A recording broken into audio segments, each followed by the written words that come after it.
Allah Rasulullah mengajarkan dan juga kita sama-sama tahu Bang ya, ketika 1 bulan sebelum ini memasuki bulan Rajab, Rasulullah menguatkan dirinya dengan mendoakan semangat untuk membangun semangat. Allahumma barik lana fi Rajab wa Sa'ban wa balikna Ramadan. Amin. Jadi berharap bahwa Rajab yang dimasuki nanti mendapatkan keberkahan. Kemudian Sa'ban terus diberikan keberkahan hingga Allah bisa bawa kita menuju Ramadan yang mulia ini. Maka pada kesempatan yang baik ini, Bang Ipul, eh, Bang Coy, kita ingin menguatkan kembali, menyadarkan kembali bagaimana Sa'ban yang penuh dengan keberkahan ini dapat kita manfaatkan sebenar-benarnya, sebaik-baiknya. Jangan sampai Sa'ban yang mau berlalu ini sudah tinggal hitungan hari ya. Sekarang udah masuki tanggal 20 kali ya, 20 benar. 20 Sa'ban. Tinggal 8 atau 9 hari lagi kita akan masuki bulan Ramadan yang mulai ini.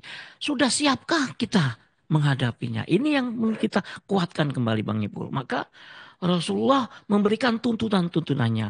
Apa saja yang dapat kita pelajari mengisi bulan Sa'ban dengan apa supaya kita mampu meraih keutamaan di bulan Sa'ban ini dan tentunya dapat meraih Ramadan yang gemilang. Sobat BC rahmati Allah, banyak keutamaan bulan Sa'ban yang dapat kita refleksikan dalam kehidupan sehari-hari. Ya, bulan Sa'ban merupakan bulan penyiraman amalan-amalan soleh. Nah, kita sama-sama paham Bang bahwa eh, Abu Bakar Al-Bakhli berkata, bulan Rajab adalah bulan menanam. Bulan Syaban adalah bulan menyirami tanaman. Dan bulan Ramadan adalah bulan memanen hasil tanaman. Ketika bulan Rajab kemarin kita begitu semangat menanam lahan kita dengan amalan-amalan soleh.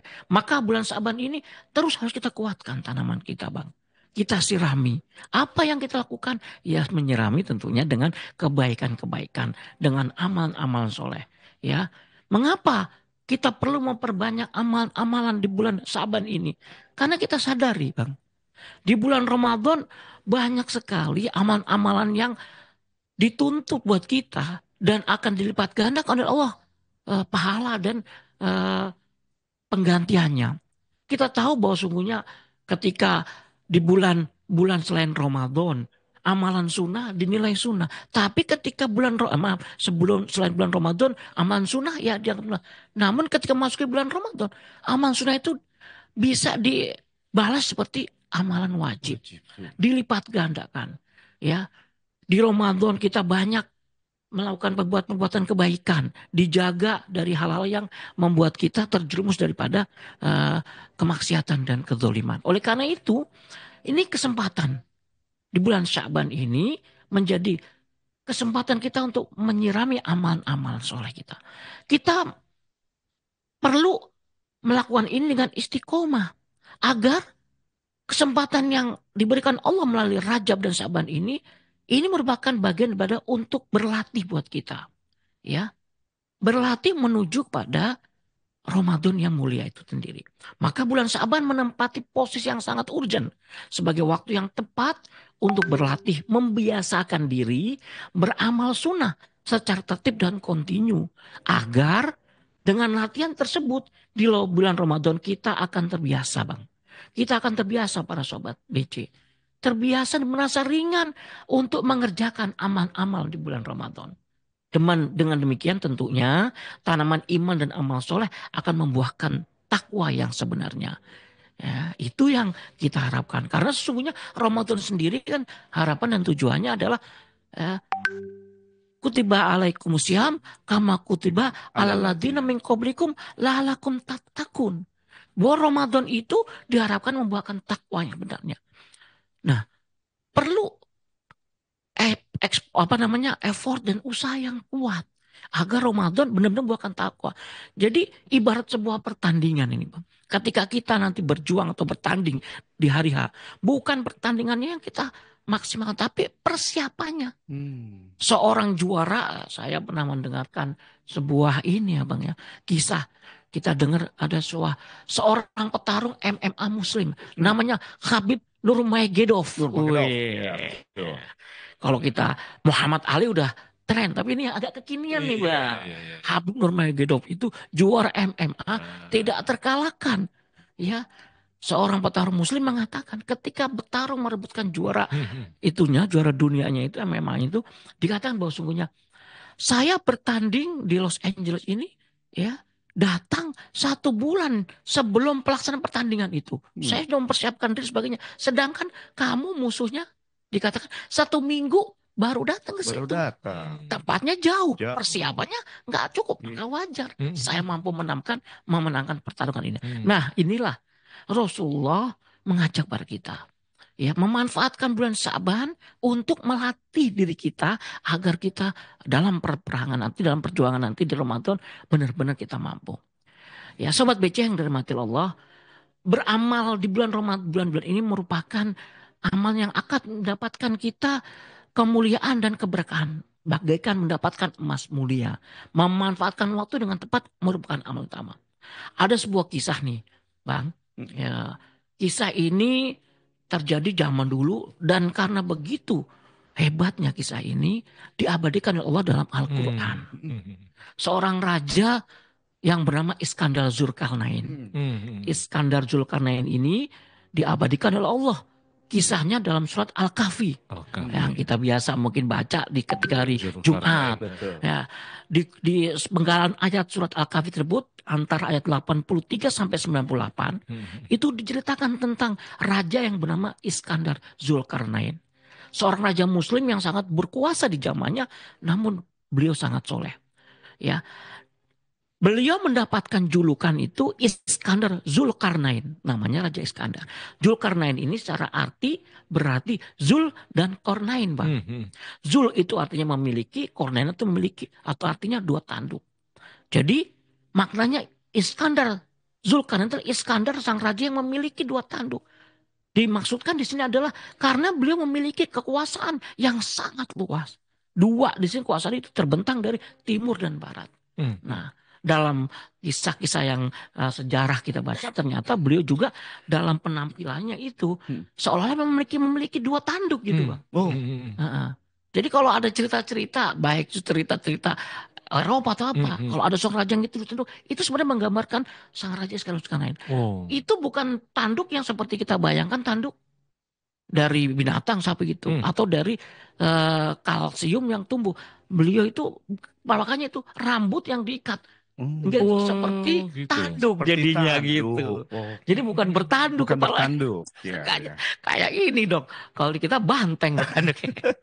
Ceritanya seperti itulah. Nah, dalam ayat Al-Quran tersebut ya dijelaskan sang Raja Iskandar Zulkarnain itu diceritakan bahwa beliau membangun dinding besar yang berteknologi tinggi untuk ukuran di zamannya antara 2 gunung. Yes. Yajud dan Majudnya itu untuk memisahkan 2 kelompok suku yang sering berbahaya untuk menghancurkan suku satu lainnya.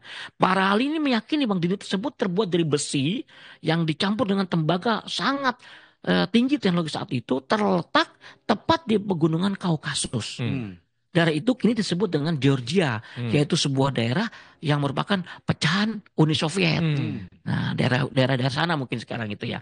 Nah, secara topografis, Bang, deretan pegunungan Kaukasus itu memang memanjang dari Laut Hitam sampai Laut Kaspia sepanjang 1.200 km tanpa celah, kecuali ada celah kecil yang disebut dengan celah Darial sepanjang 100 meter kurang lebih. Nah, pada celah itulah Zulkarnain membangun tembok untuk menghalangi dari kaum Yajud dan Majud. Gitu. Nah, suatu ketika ya sebagai seorang raja beliau memiliki pasukan. Ya, karena memiliki kekuasaan yang sangat luas membentang dari timur barat, ya wah pasti seorang raja itu ya datang ke suatu tempat untuk melakukan ya dakwah dan menguasainya. Nah, suatu ketika Raja Iskandar Zulkarnain ini mengumpulkan pasukannya. Itu istilah sekarang belusukan, Pak. Belusukan ya.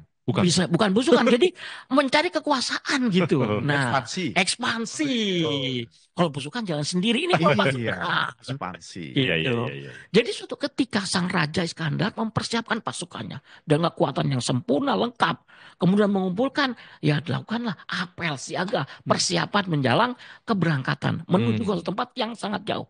Beliau mengatakan, hai pasukanku, ya, kita akan mengadakan perjalanan menuju suatu tempat yang sangat panjang, butuh tenaga yang kuat dan juga butuh fisik yang mampan. Perhatikan, nanti kata sang raja, dalam perjalanan nanti kita akan melewati suatu malam di mana kita akan melintasi sungai dalam kegelapan. Sang raja mengatakan, ambillah apapun yang terinjak yang ada di sungai itu. Itu instruksi sang komandan. Iya. Ya, jadi digambarkan bahwa akan melewati sebuah sungai dalam kondisi malam Gelap. yang gelap. Kita harus bayangkan zaman dulu, ya, yang namanya orang berjalan di malam gelap itu udah gak tahu, nggak ada tuh bang bawa senter atau apa kayak gitu kan. Maka belum ingatkan seperti itu. Maka suatu ketika pasukan berjalan, tak, tak, tak, tak, tak, sampailah betul bang. Ketika malam memasuki, pasukan tersebut melintasi sebuah sungai. Bunyinya gimana tuh kalau melintasi sungai? Cebyur, cebyur, cebyur. Mandi itu. Tapi kan pasukan. Iya, iya, iya, iya. Nah, ingat, prajurit saat itu ingat pesan sang raja. Kalau melintasi sungai tersebut, ambillah apapun yang terinjak. Maka sebagian prajurit mengambil apapun yang terinjak di sungai itu. Sekelompok prajurit tidak mengambil apapun juga. Karena dia berpikir, namanya di sungai, isinya paling itu batu. Saya injek gitu. Batu buat apa sih, batu sungai? Udah kebayang begitu dalam pikiran prajurit. Maka sekelompok prajurit ada yang tidak mengambil apapun. Nah, ada kelompok yang lain, prajurit yang lain juga, dia mengambil sekedarnya. Injek nih, batu. Udah diambil. Gelap, nggak ngelihat, dimasukin ke tas. Kelompok kedua tersebut mengambil sekedar untuk mengikuti perintah raja, menggugurkan kewajiban. Ya perintahnya ngambil, ya udah saya ngambil seadanya. Namun ada kelompok ketiga, ketika diperintahkan tuh, maka setiap dia injak, dia ambil sebanyak-banyaknya. Dia masukin ke tasnya sehingga tasnya penuh, ya tas bawaannya terpenuh sampai masa lelah untuk meneruskan perjalanan tersebut. Wajar bang, bebannya kan terisi batu-batu yang berat tadi. Ya, dengan terengah-engah, dengan sangat keberatan. Mereka yang membawa itu 3 kelompok tadi berjalan. Dan sampailah perjalanan itu kepada suatu tempat yang lapang. Matahari sudah bersinar, cuaca sudah cerah. Disitulah sang raja mengumpulkan pasukannya. Kemudian menegaskan, hai pasukanku, kita sudah berada di tempat yang terang. Sekarang saya bertanya, apa yang kalian dapatkan semalam? Ya, mengingatkan kembali atas perintah sang raja. Apa yang kalian dapatkan? Silakan buka tas kalian dan periksa tas kalian. Prajurit kelompok pertama tadi yang tidak mengambil apa-apa menyesal. Karena batu yang dia anggap bahwa itu batu kan biasa dibuka semua, itu merupakan batu intan berlian. Batu intan berlian. Jadi yang percaya ngambil, aduh, nyesel banget saya. Karena berasumsi bahwa namanya di sungai batunya batu biasa, batu kan. Kelompok yang kedua merasa bahwa aduh, perasaan senang bercampur nyesel. Kenapa saya cuma ngambil sekedarnya? Itu bang. Nah kelompok yang tiga udah bisa dibayangkan. Ya, dia sangat bahagia dan merasa bahagia. Walaupun dengan perasaan, dengan tenaga yang lelah, berat membawa itu. Nah inilah kisah bang yang dikutip dari buku Tasawuf Modern. Karya Buya Hamka. Hikmahnya apa bang? Ya hikmahnya adalah bahwa sesungguhnya ya, perjalanan kita ini sangat panjang. Menuju Ramadan.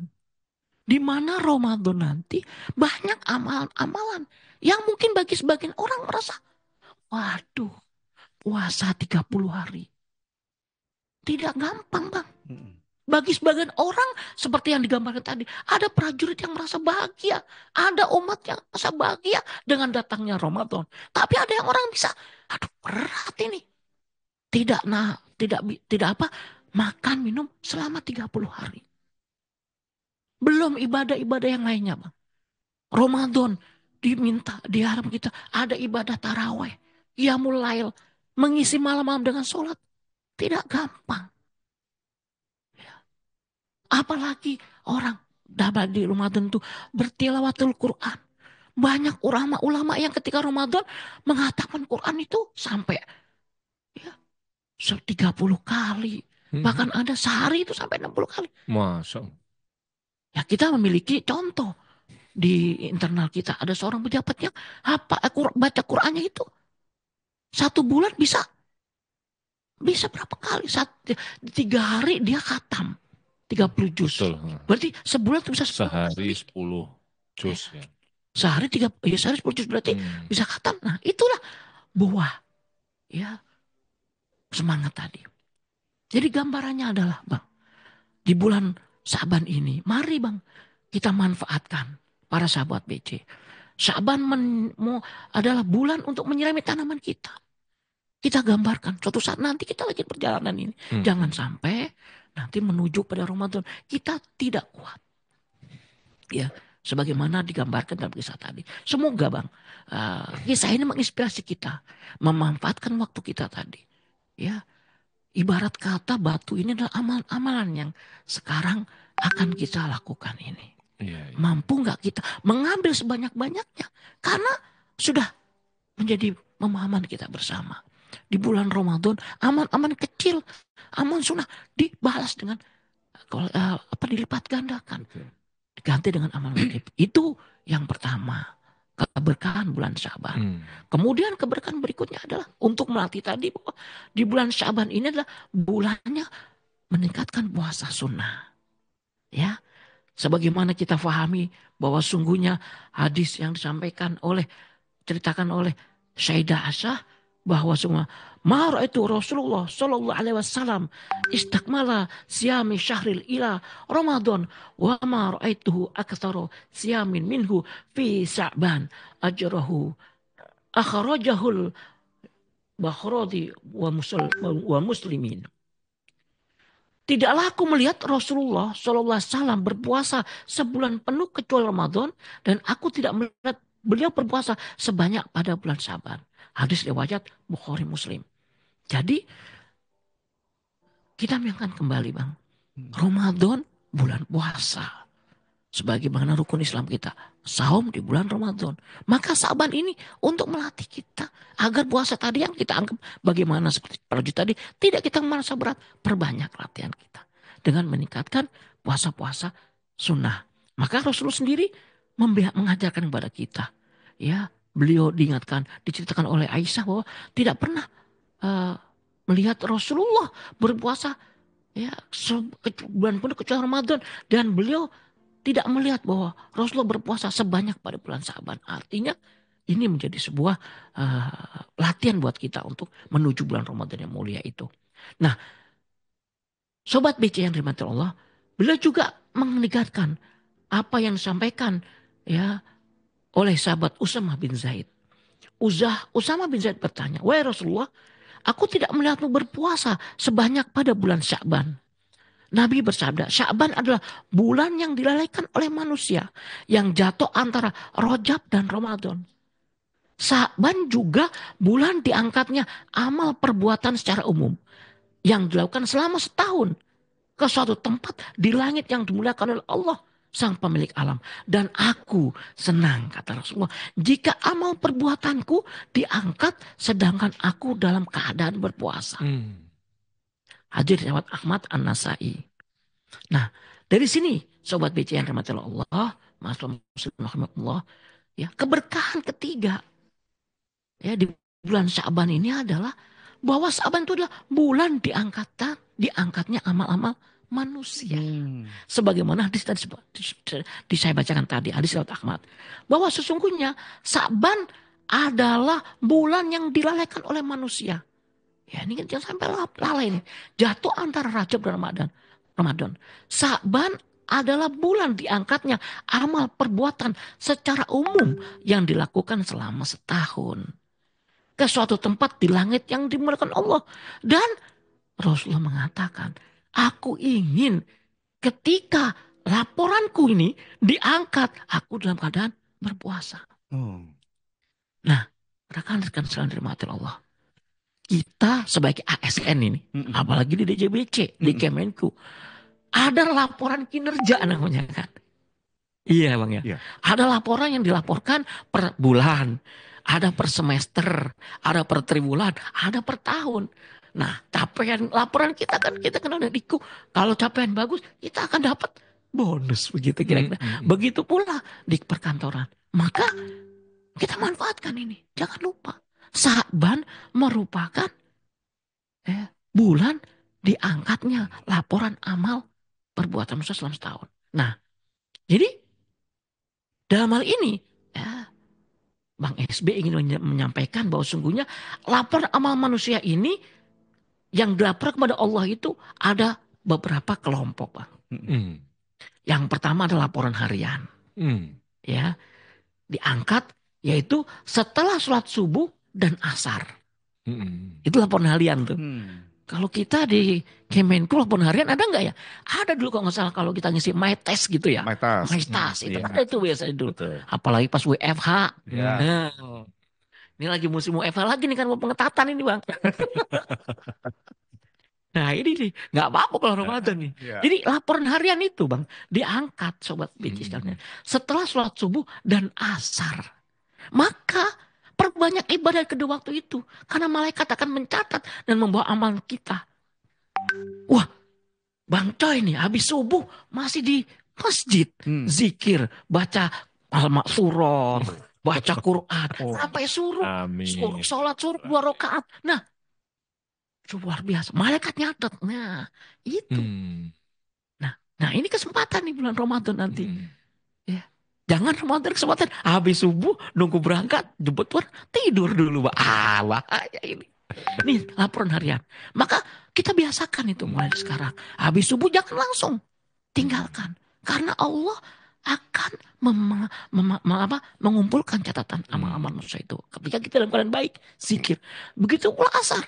Nah, kita melihat nih.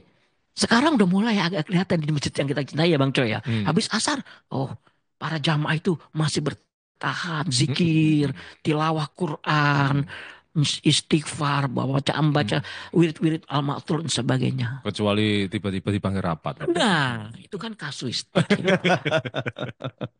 Jadi sih itu lah Bang. Jadi apa halian? Maka mudah-mudahan nanti di Ramadan kita bisa membawa diri kita untuk tetap mengamalkan. Nah, tadi saya katakan sekali lagi, ada laporan pekanan.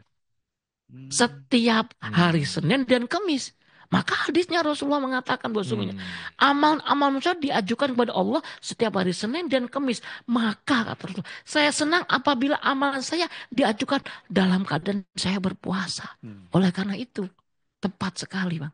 Tadi bahwa Sa'ban adalah bulannya latihan, amalan bulan berpuasa sunnah kita hidupkan Bang. Mumpung masih ada waktu nih. Agar pada saat ketika Senin Kamis berpuasa, Allah angkat amalan kita. Dan catat. Nah terakhir adalah laporan tahunan. Yaitu tadi disebutkan adalah bulan Sa'ban. Yaitu bulan diangkatnya amalan perbuatan secara umum yang dilakukan dalam setahun. Loh, laporan triwulannya belum ya Bang? Triwulannya nggak ada. Nah kan udah dari mulai pekanan. Iya. Udah detail banget. Sudah detail banget. Nah kira-kira itulah yang menjadi motivasi kita. Ya, jangan sampai kita nanti cuma mikirin laporan akhir saja. Yaitu ketika seorang udah meninggal dunia, nah semua amalnya dilaporkan. Nah kalau kita hanya menunggu laporan akhir saja, ternyata kita laporan awalnya itu enggak kita isi dengan kebaikan. Apa yang bisa kita tanggungjawabkan? Nauzubillah min dzalik. Nah itu Bang yang sebagai pengantar awal. Luar biasa. Sebelum kita nanti menuju ke Ramadan apa yang kita lakukan? Iya. Menarik Bang Coy. Kira-kira. Iya. Menarik. Nih Bang Ipul, memang si bulan Sa'ban itu kan di tengah-tengah antara bulan 4 yang haram itu ya, Rajab, Rajab, kemudian Ramadan ya. iya. Dan itu biasanya orang lalai ya. Karena di Nah, bulan betul. Rajab itu kan dibilangnya kalau melakukan amal kebajikan itu akan dilipatkan. Kalau dosa juga dilipatkan. Iya, Nah, begitu sampai betul. Rajab udah akhirnya mulai lalai nih. Betul. Ternyata Rasulullah juga tetap memberi perhatian ya bulan Rajab Betul. untuk bulan Sa'ban untuk Mm-mm. persiapan ke bulan Jadi Ramadan boleh maksud dibilang di bulan mereka. Ramadan ini merupakan bulan yang full reward Pak Coy ya. Iya. Full rewardnya. Dan Pak Coy juga dan Hmm. Pak SP juga kita sudah banyak nih yang menyimak acara kita ini di Mm-mm. link Zoom ya terutama. Dan kita ucapkan selamat pagi juga untuk ada Pak Dadan, Iya, ada Pak Pak Ratno, Katno, ya. ada Pak Willem dari BC Jabar, ada Pak Catur dan teman-teman yang Ya, baik. masih di ujung kamera, di ujung Zoom. Namun kita nggak bisa sebutkan satu persatu. Selamat pagi Bapak-Bapak semua. Terima kasih sudah menyimak kanal BC Radio di program Religi Pagi Morning Recharge Ramadan. Dan sahabat BC, kita masih terus mendengarkan atau siang Iya, ya, yang betul. disampaikan oleh Bapak Agus Tiabudi, Kepala Seksi Edukasi dan Pengendalian Gratifikasi Subdit Pencegahan Direktorat KI. Dan kita masih tetap akan terusin nih Pak ya Iya, acara kita. Bang Ipul gimana? Pengalaman Sakban itu pengalaman Bang Ipul gimana? Apa nih kira-kira yang mulai ditingkatkan ya Bang Kalau di Ipul? Saban ini saya udah mulai latihan-latihan nih Pak. Oh iya, Latihan puasa Iya. ya. betul juga. Cocok lah. Nah, itu Luar biasa baik. Bang Ipul. Jangan, Insya Allah diangkat Pak, malaikat saya nih. biasa Senin Kemis Pak SB. Alhamdulillah. Setiap Senin Kemis. tapi jangan salah niatnya Bang Ipul. Apa tuh?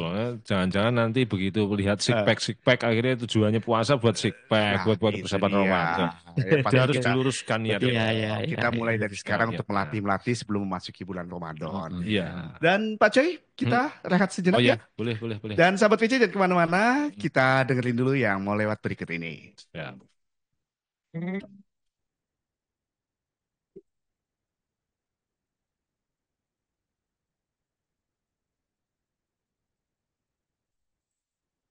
Tempatku mengacu hati memberi skala hidup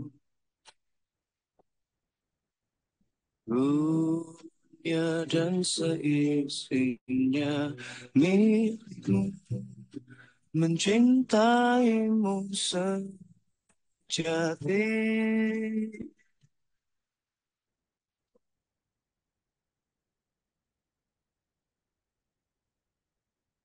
Sayang penuh dosa berharap ampunanmu. Lihat di langit kesempurnaan hadirmu. Kau cinta pertama dalam hidup.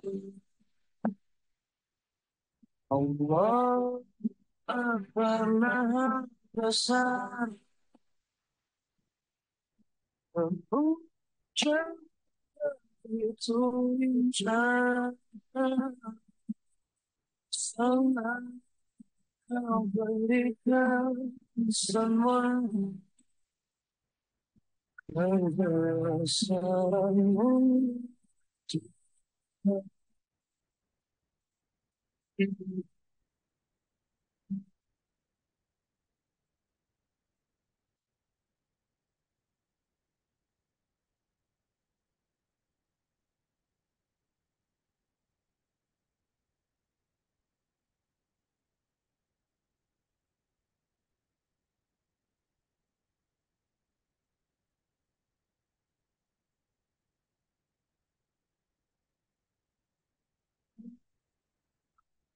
Maha besar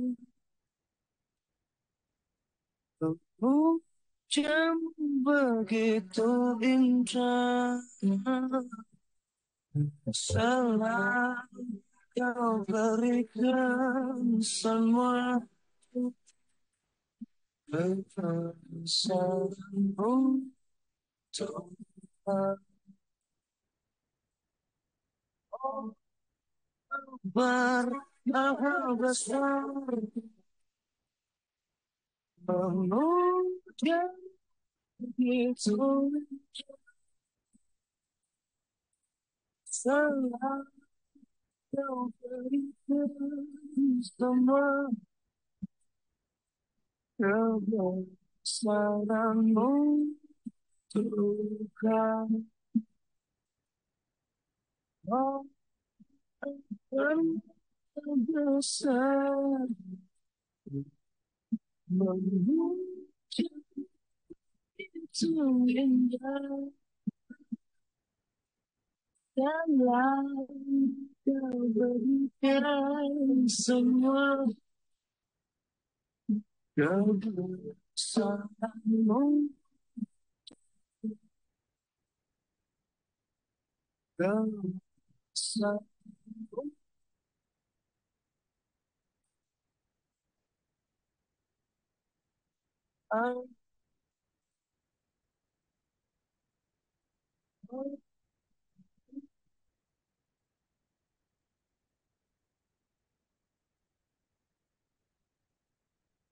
Barang impor tertentu yang karena karakteristiknya perlu segera mendapatkan pelayanan, sahabat BC bisa menggunakan layanan impor segera atau rush handling.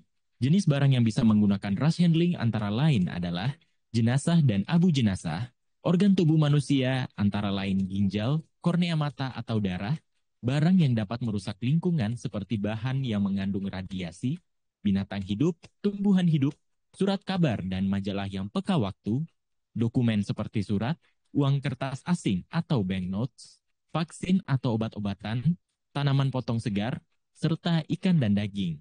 Importir cukup menyampaikan surat permohonan dilampiri dengan dokumen pelengkapnya, kemudian menyerahkan jaminan.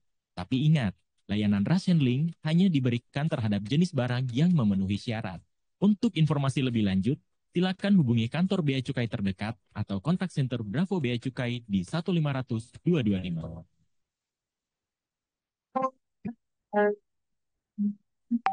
Agama sebagai sumber moral, agama sebagai petunjuk kebenaran, dan agama membimbing manusia saat suka maupun duka.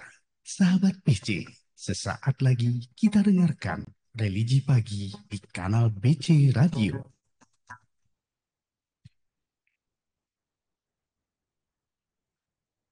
Kanal BC Radio Custom News and Entertainment Station. Balik lagi sahabat PC di Religi Pagi Morning Recharge Ramadan. Ada Bapak Muhammad Agus Setiabudi, ada Bang Acoy dan Bang Ipul dan Mas Tegar pastinya. Sehingga tepat pukul 9 nanti kita masih menemani sahabat PC. Dan Bang Ipul juga ucapkan selamat pagi untuk sahabat PC yang baru menikmati siaran kita di Religi Pagi. Dan bagus, kita masih ngobrolin nih tentang keberkahan Syakban. Iya kan? Pak Coy mungkin ada ingin ditanyakan nih sama Pak SB. Kira-kira apa ini? Iya, ini mungkin kayak kita di kantor aja Bang Ibu. Padahal sebenarnya kita tahu Syakban itu bulan mulia ya. Betul. Ternyata kadang di kantor itu kita misalnya biasa sholat duha segala macam. Wah, ternyata banyak juga tugas-tugas ternyata malah banyak segala macam. Nah ini kira-kira gimana Pak Agus untuk nyiasati biar kita dapat apa ya bisa memaksimalkan bulan Syakban lah untuk persiapan Tapi Pak menuju Coy Ramadan. sholat duha bener di masjid sholat duha kan? Di masjid. Nanti gara-gara puasa gue sholat duha terus sih Pak ya. Sampai zuhur Pak. Nggak tahunya tidur. Jangan sampai gitu ya Pak ya. Ya gitu. Menarik nih gimana Ya, tuh? misalnya sebagai seorang ASN yang kita bisa memaksimalkan Syakban itu seperti apa kira-kira tips-tipsnya gitulah Pak Agus. Oke, makasih Bang Coy, Bang Ipul. Jadi Sobat BC yang dirahmati Allah, ya setelah kita meyakini dan memahami bahwa sungguhnya tuntunan Rasulullah terkait pada diri kita, bagaimana kita dituntun untuk menguatkan ruhiyah kita dengan doa, itu bagian daripada semangat dan juga ikhtiar. Allahumma barik lana fi Rajab wa Saban wa balikna Ramadan. Maka keberkahan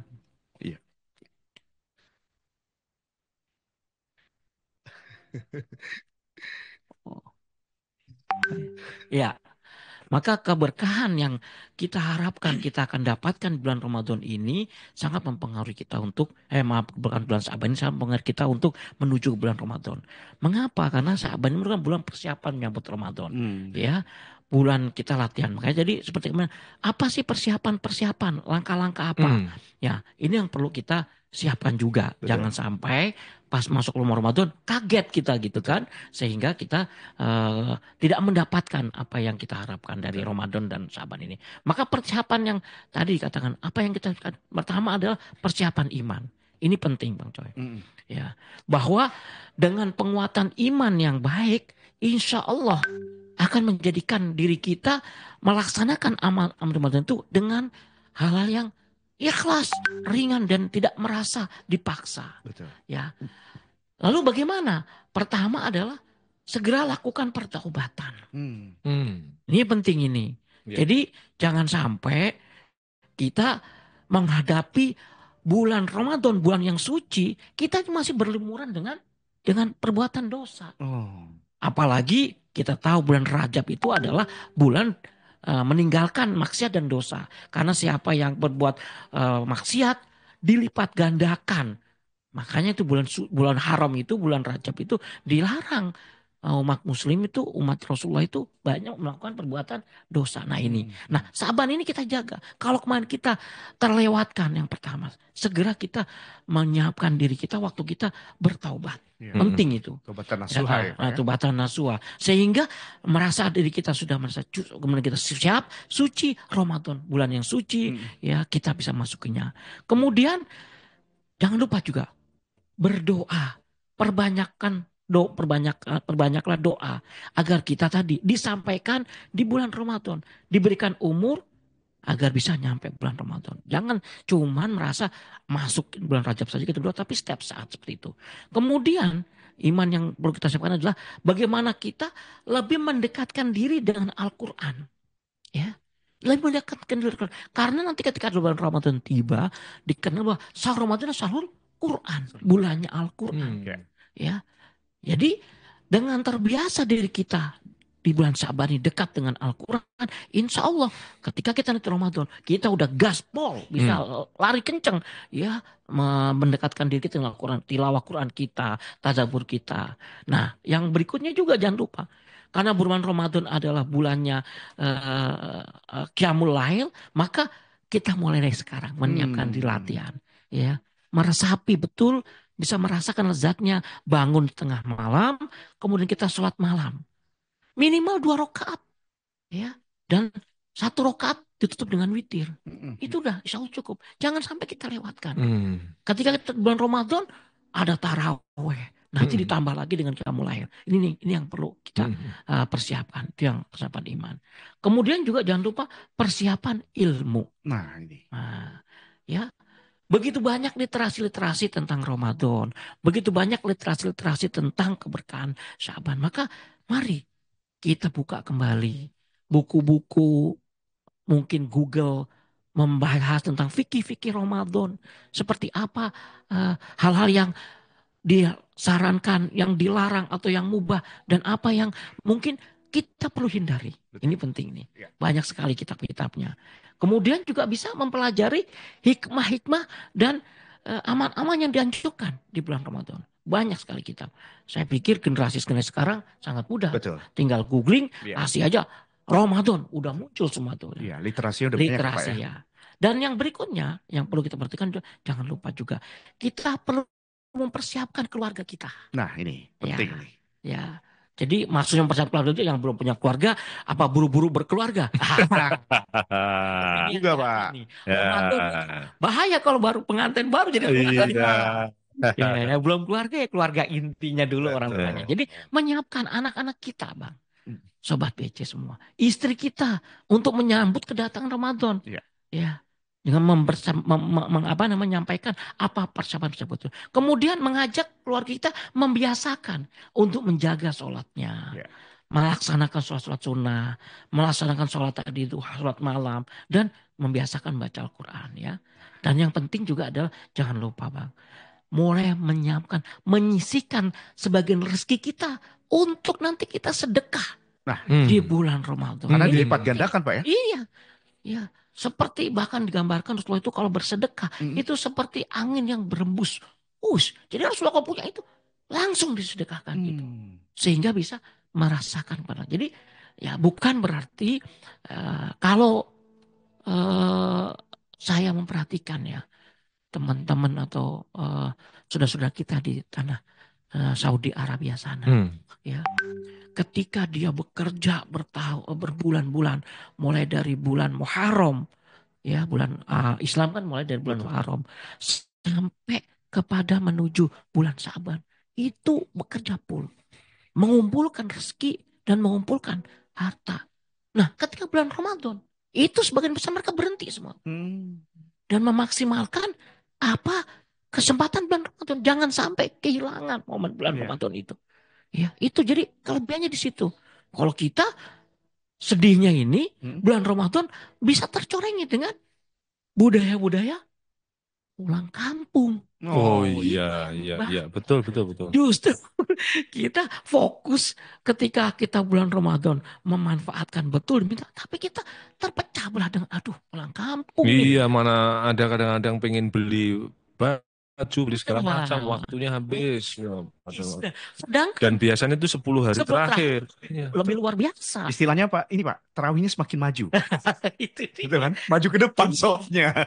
Nah, jadi ini yang kita perlu persiapkan ini. Jangan sampai kita salah bahwa sungguhnya Ramadan ini nanti kesempatan yang sangat luar biasa ini. Nah, terakhir Bang, saya sedikit ingin menceritakan sebuah kisah yang dapat kita jadikan renungan. Agar kita benar-benar mampu menggunakan waktu kita dengan amalan-amalan yang baik. Ada sebuah kisah di zaman Rasulullah. Ini sahabat Rasulullah bernama Sa'ban. Sa'ban radhiyallahu anhu, semoga Allah memberkahinya. Sa'ban ini adalah seorang sahabat Rasulullah, memiliki kebiasaan yang unik. Beliau itu selalu datang ke masjid sebelum waktu sholat berjamaah dimulai. Ya, nah bisa kita interpretasi diri kita lah. Kita datang ke masjid itu biasanya kapan? Dia datang sebelum waktu sholat berjamaah dimulai. Beliau selalu berusaha menempatkan dirinya mengambil posisi di pojok masjid setiap sholat berjamaah. Kenapa? Nah ini yang ternyata alasannya beliau adalah ketika datang semua itu kemudian ambil tempat di pojok kanan lebih baik. Ya dia itikaf, berdiam, berzikir. Alasannya adalah beliau tidak ingin karena dia datang pertama nanti posisi dia itu akan mengganggu atau menghalangi orang lain yang akan datang melakukan ibadah di masjid. Nah kalau di pojok kan nggak mengganggu orang lain. Silakan. Nah kebiasaan ini sangat difahami oleh sahabat-sahabat jamaah-jamaah saat yang berjamaah bersama Rasulullah, dan Rasulullah pun memahami kebiasaan sahabatnya tersebut. Pada suatu pagi Bang, pada suatu salat subuh berjamaah akan dimulai, Rasulullah merasa heran. Ketika beliau mau takbir menyiapkan barisan soft, sufufakum, luruskan barisan. Beliau melihat posisi yang biasanya ada di pojokan masjid itu tidak didapati seorang sahabat tadi. Kemana? Nah, bagus pertanyaannya Bang. Beliau melihat kok tidak ada. Maka Rasulullah pada saat itu mau melakukan sholat subuh merasa jangan-jangan ya Rasulullah ini sahabat ini mungkin terlambat. Ya, datang terlambat biasa kan, mungkin karena rapat. Kalau kita kan terlambat biasa itu kan. Nah, dia terlambat. Maka Rasulullah agak menahan memulai sholat subuh. Ya. Kemudian Rasulullah bertanya juga para sahabat nggak ada yang mengetahui mana sahabat ini. Nah, beliau agak menunggu, namun ditunggu agak-agak lama nggak kunjung ada juga. Akhirnya beliau melakukan sholat subuh tersebut. Selesai sholat subuh, Rasulullah langsung membalikkan badan dan bertanya, hai sahabatku, apakah ada yang mengetahui kabar Sa'ban? Hari ini aku tidak melihat. Dia ada di situ, berjamaah bersama kita. Namun tidak satupun sahabat yang bisa menjawab. Berarti kalau jadi imam tuh fungsinya mungkin hadap ke belakang setelah sholat tuh itu kali ya Pak. Jadi memastikan juga bahwa yang jamaahnya itu adalah ya orang-orang yang ahli ibadah dan sebagainya. Karena di zaman Rasulullah kan ada orang-orang munafik yang kalau sholat bersama Rasulullah paling di depan dia. Oh ya. Iya, orang munafik, tokoh munafik itu Musailamah al-Kadzdzab itu begitu selalu depan bersama Rasulullah di sholat, tapi di luar dia. Nah, biasanya yang dihafal itu yang di depan-depan ya. Kalau yang di belakang itu saya nggak yakin. Nah, kayaknya posisikanlah kita di situ biar kita diketahui seperti itu kisah sahabat ini. Akhirnya Rasulullah merasa khawatir terhadap sahabatnya tersebut dan beliau mengatakan, tolong ada sahabat pertanyaan, tolong antarkan saya ke rumah sahabat. Ada yang tahu nggak? Sahabat ada menjawab, ada. Mari Rasulullah. Maka Rasulullah bersama beberapa sahabat menuju ke rumah Sa'ban. Ternyata perjalanan dari masjid Rasulullah yang biasa sholat sebut menuju Sa'ban itu memakan waktu yang lama. Tidak mudah. Dan hanya bisa ditempuh dengan jalan kaki. Tentunya kita tahu ya karakter saudara biasanya berbukit dan sebagainya. Ya, berbatu. Berbatu. Dan Rasul akhirnya sampailah ke rumah Sa'ban itu pas menjelang waktu menjelang duha. Dari subuh sampai duha. Berarti kalau kita kira-kira kan perjalanannya bisa kita 3 jam, Bang. Nah, sampai di rumah Sa'ban belum mengucapkan salam dan keluarlah wanita membalas salam. Rasulullah bertanya, benarkah ini rumah Sa'ban? Benar, kata si wanita penghuni rumah tersebut. Istrinya Sa'ban. Saya istrinya, kata sang wanita tersebut. Kemudian Rasulullah bertanya, bolehkah kami menemui Sa'ban yang tidak hadir sholat subuh di masjid pagi ini? Ucap Rasul. Dengan berlinangan mata. Dengan berlinangan air mata, sedih. Istri Sa'ban menjawab, beliau telah meninggal. Innalillahi. Tadi pagi. Oh, ternyata ketidakberadaan Sa'ban bersolat subuh bersama itu karena apa? Beliau meninggal. Bukan karena, aduh, suami saya habis dinas malam capek. Habis kerja capek, istirahat nggak sholat subuh. Tapi karena takdir sudah menetapkan. Tidak bisa lagi berjalan karena sudah meninggal. Rasulullah menjawab, innalillahi wa inna ilaihi raji'un bersama sahabat. Ternyata itu yang menjadi penyebabnya. Yaitu ajal menjemput. Kemudian di saat ketika Rasulullah berbincang dengan itu, istri Sa'ban bertanya, ya Rasulullah, ada sesuatu yang menjadi tanda tanya bagi kami semua, bagi keluarga.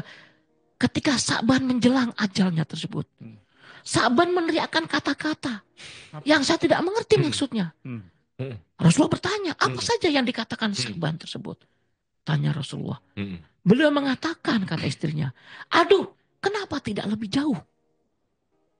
Kemudian sejenak Sa'ban mengatakan, aduh, kenapa tidak yang baru? Dan berikutnya lagi dia mengatakan, aduh, kenapa tidak semua? Jawab istri Sa'ban. Nah, inilah apa hikmah dari perkataan Sa'ban mengatakan, aduh, kenapa tidak lebih jauh? Ternyata Sa'ban dalam kondisi sakaratul maut tersebut, ya, Allah berikan salah satu mukjizatnya atau karomahnya kepada Sa'ban itu bisa melihat perjalanan hidupnya. Nah, ini Rasulullah ingatkan ada di dalam surat ayat Al-Qaf surat 22. Sesungguhnya kamu berada dalam keadaan lalai dari hal itu.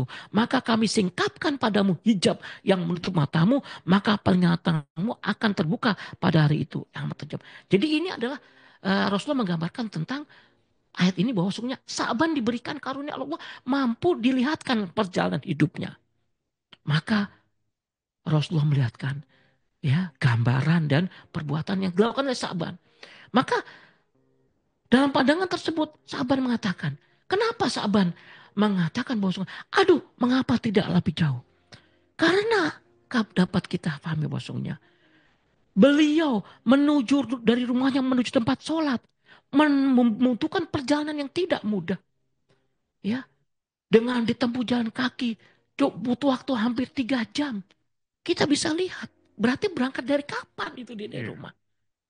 Dia datang sebelum waktu mulai, boleh jadi mungkin dari tengah malam.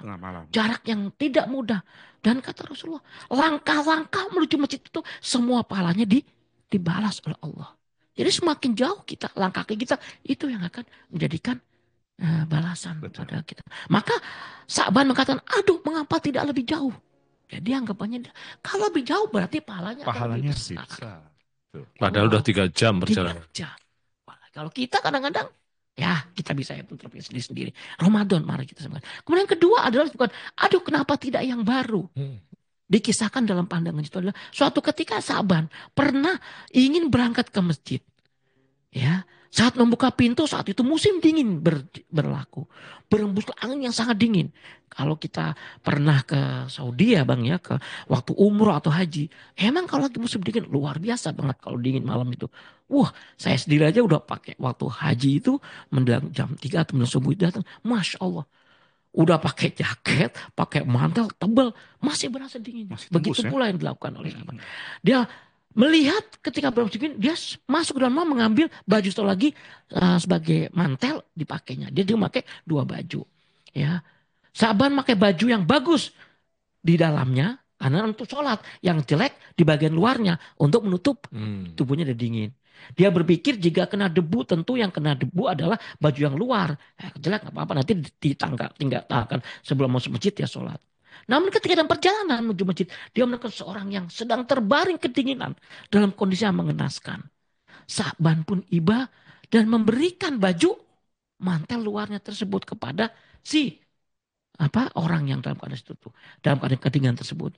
Kemudian orang tersebut dengan bahkan seni agak kuat tenaganya diajak bersama-sama untuk berangkat ke masjid melakukan sholat berjamaah. Nah, Sa'ban menjelang ajal diperlihatkan pandangan betapa indahnya surga sebagai balasan atas memberikan baju bututnya kepada orang tersebut. Tuh. Karena kebaikannya seperti itu digambarkan surga sebagai balasannya. Maka Sa'ban ketika Sakaratul mengatakan, aduh kenapa tidak yang baru? Jadi ada rasa misal, kalau saya berikan mantel yang baru tentunya pahala surganya akan lebih baik. Nah tentunya seperti itu. Dan yang terakhir kan mengapa tidak semua? Suatu ketika diceritakan Sa'ban sedang pagi-pagi sedang hendak makan sarapan roti. Ya, kalau di Arab itu rotinya keras, panjang, dan dia harus kalau dimakan dicelupkan dulu dalam segelas air susu. Nah, pasti kan tahu kita. Ketika beliau baru saja mau ingin menyuapkan roti untuk sarapan, muncullah pengemis di depan pintu. Biasa. Kalau ada pengemis datang ke rumah kita nggak tahu datang dari mana. Perhatikan, ya. Boleh jadi itu ya malaikat atau apa ya. Iya. Karena nggak gampang kalau kita lihat pengemis di pinggir jalan memang kerjaannya begitu. Nah, beda tuh. Tapi kalau kita datang ke rumah apa? Perhatikan itu. Seperti kisahkan gitu. Seorang pengemis datang ke depan pintu kemudian dengan sangat kelihatan lemah meminta untuk mengisi tenaga dan makanan. Maka Sa'ban membagi roti tersebut yang panjang tersebut bagi 2 sama besar dan membagikan susu tadi dalam gelas yang sama. Jadi susu ini bagi dalam gelas untuk makanan si pengemis tadi. Kemudian ya mereka makan bersama-sama dan Allah ketika sakaratul tersebut memperlihatkan kepada Sa'ban bagaimana balasan surga yang indah bagi Sa'ban ketika dia membagi orang yang dalam keadaan susah tadi. Maka dia mengatakan, aduh kenapa tidak semua?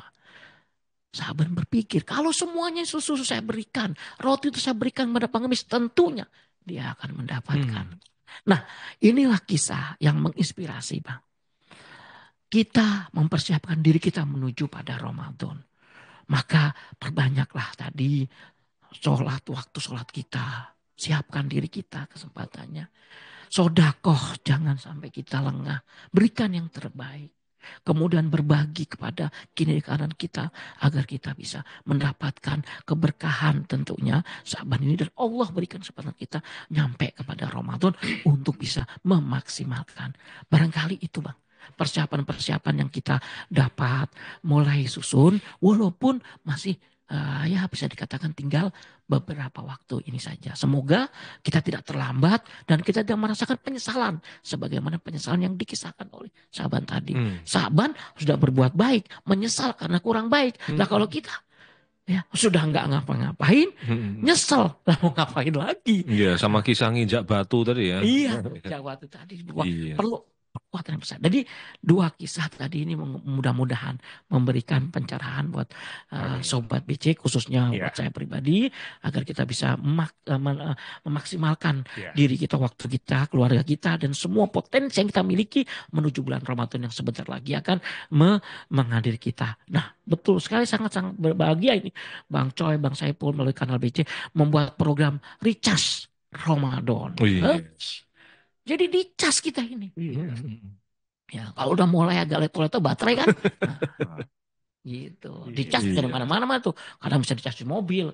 Nah, jangan sampai datang ke masjid mau ngecas doang, Bang. Iya, kita intermezzo gitu. Kira-kira demikian yang bisa disampaikan, Bang. Menarik Pak Coy ya. Iya. Dan memang kita harus mempersiapkan ya dari sekarang ya Pak ya. Karena memang hitung hari memasuki bulan Ramadan. Dan pastinya juga kita sebagai pegawai Direktorat Jenderal Bea Cukai tidak mengurangi ritme kerja ya Pak ya. Ya. Jadi Iya, jangan menjadikan betul. Ramadan Jadikan sebagai Ramadan. penghalang atau Hmm. penghambat untuk kita melaksanakan tugas. Dan Hmm. kita lihat di link Zoom juga sudah banyak yang bergabung juga. Dan bagi sahabat BC yang berada di link Zoom ingin menyampaikan satu salam atau apa ya pertanyaan ke Pak Agus atau apa, kita silakan. Dan Pak Coy gimana nih? Eh ya boleh dibilang Ramadan tinggal menghitung hari Pak Coy. Iya, iya, iya. Tetapi tadi yang Pak Agus sampaikan, Pak SB sampaikan bahwa kadang kita sudah mulai memasuki Ramadan udah mulai pusing nih, ya kan? Pusing nanti ada THR buat pembantu, ya kan? Mm-mm. THR buat ini dan sebagainya. Kadang itu juga mempengaruhi ya Pak ya, untuk Iya, iya. apa namanya aktivitas yang Mm-mm. kita niatkan memang mau full cas di Ramadan, tapi ternyata ada hal-hal kayak gitu, Iya, Pak iya, SB iya. ya, turbulensinya kayak gitu.